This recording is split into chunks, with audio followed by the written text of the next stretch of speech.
One of the things that I picked up from your course, which I took and launched all of this that you see here today, um, was that cacao always was consumed before any sort of important conversation or meeting or experience. And I just thought it was really, really cool because I kind of wish like Congress would drink some cacao, and I wish our commissioners would drink some cacao. And what if schools drank cacao? And so, that got me thinking, like, even within families, So you mentioned you had 4 kids. I'm curious, do they consume cacao? How does cacao show up in your family? I have 6, they're now 16, so their bodies are kind of like adult bodies now. But also we're raging ADHDers in this household. And, I know for me, it helps me with focus and intention and things like that. Do you have Mhm. an opinion or standards about children and how they can kind of experience cacao without, overstimulating their little bodies?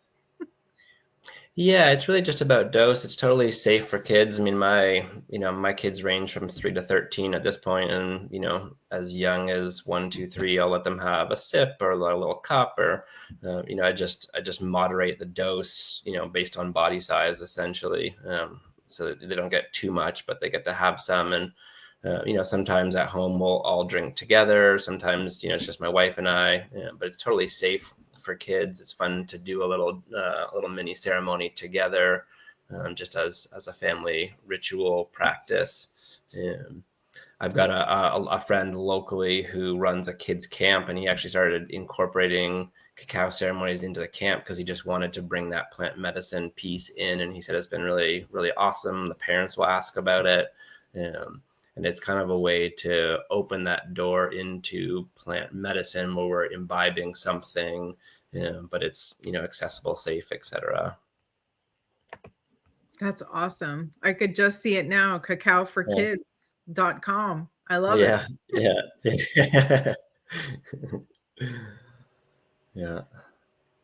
I definitely, Graciela and I host retreats, and cacao is always a part of our retreats. And, especially looking back at the last one,